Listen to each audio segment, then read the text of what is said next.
What's up, everybody? Welcome back to Cripple Creek. We came here last year, same place, and now we're back. I'm going to take you to a few places that we didn't go and do last time, so that's going to be fun. Looking forward to that. If you notice, there's a couple of deer over here. There's one right here, and then there's one down there. It's kind of hard to tell on the camera here. I can't zoom in with this camera, but yeah, these deer are not scared of you. Mule deer, so they are not scared of you at all. So real quick, because I am kind of getting shortness of breath here.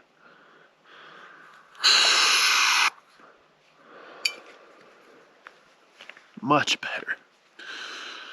So what am I hitting on? This stuff is because we're so high up in altitude. If you come here and you're not used to the elevation like I'm not, get you some air canisters, some oxygen canisters, and it'll help. It'll help for sure. And so that's what it is. I mean, I'm still, it takes a while to get used to.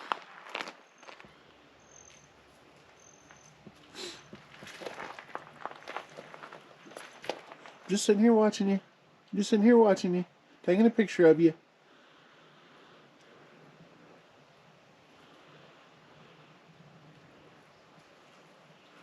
Just taking a picture of you. That's all.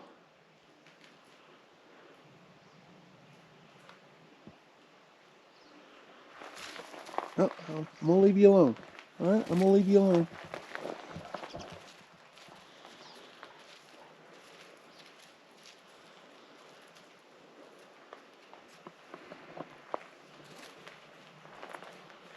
Yeah, I'm walking away. You keep on eating.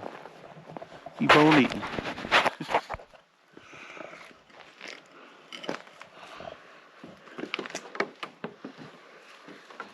Last time we were here, we did Pikes Peak, and we did it like at the first of the week, and daughter she didn't handle the altitude as well, so after that we didn't really do much. So we're still going to do Pikes Peak this year, but we're going to go do that later on this week, where today we're going to do some other things. Tomorrow we'll do some other things. Today I think we're going to go, there's like a cave of the winds or something like that. I don't know exactly what it's called. I'll figure that out once we get there. And we'll go that, and I'll take you guys with me here on the video here on the channel, on the whatever. And that's what our plans are today. So yeah, did you like the deer? You get up close to the deer and sit there and say hello, and as long as you keep, I don't know, 20 feet distance, you're good. They don't mind. They don't mind you at all. As a matter of fact, they're still over there. So anyway, we're going into a cave. That's what we're doing. We're going into a freaking cave.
What's up, everybody? So we are at Cave of the Winds, and we're going to go walk in a cave. Massachusetts. If you've ever been there, Boston, Massachusetts is the state. Boston. Hey, this is reception hall. We don't know why it's named that way, but I kind of get the idea that we probably don't get the best cell reception down here. So welcome to reception hall. As you can see right here, this is actually where they would be crawling on those original tours. Remember how they would take about 8 hours, 8.5? Well, this is about the 1 to 2 hour mark, right? The 1 to 2 hour mark, yeah, this is where they would be crawling. You see this line right here? No, this room didn't just open up for them. That was actually the original cave floor. We did something called cave pushing. It's basically a man-made process where we took all the limestone rocks that were originally here, and we found some unnecessary passages that don't really lead anywhere, like those ones back there, and we kind of shoved all the rocks back there. It makes it easier for us to actually stand up, and we don't have to do any crawling. Are you okay, buddy? Okay, thanks so much for grabbing the cave wall. I get it, though. I get it. All right, okay. They would be crawling along this area here, and as you can see right here, you know, they would be carrying their bucket lanterns, right, which had, of course, fire in them, and fire plus wood plus rope is not the best equation out there. Not the best idea. You may burn the ladder down and yourself while you're at it. So you see these black marks on the ceiling there? Those are actually soot marks, where they would take out the pods from their lanterns. They would kind of puff out the wicks on the ceiling there. That's kind of what those black marks are. Those are the original soot marks. And they would actually climb up this ladder here without any light in complete cave pitch darkness.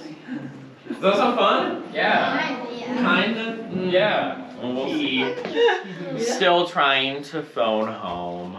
Poor guy. Yeah, I can see the hand. Yeah, you kind of can. And right here we have what's called a halactite. Halactites are kind of interesting. You'll know they kind of look a little bit odd. This one is actually growing sideways. We call it Guy's Lucky number 7. You kind of see the number 7 there?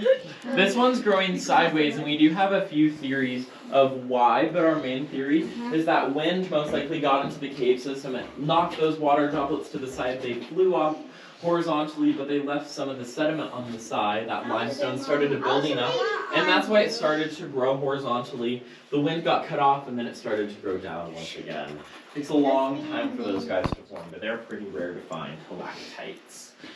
And right here, we call a broken column. Stalactite and a stalagmite once merged in the center. This one's now broken. Does anybody have an idea of why? What?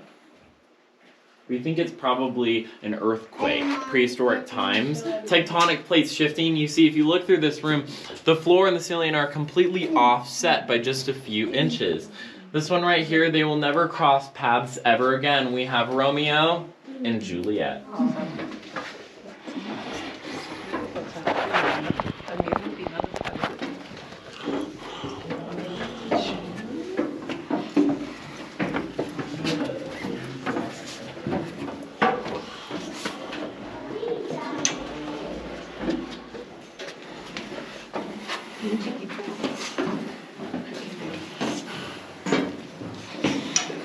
All right, that was, what was this place called?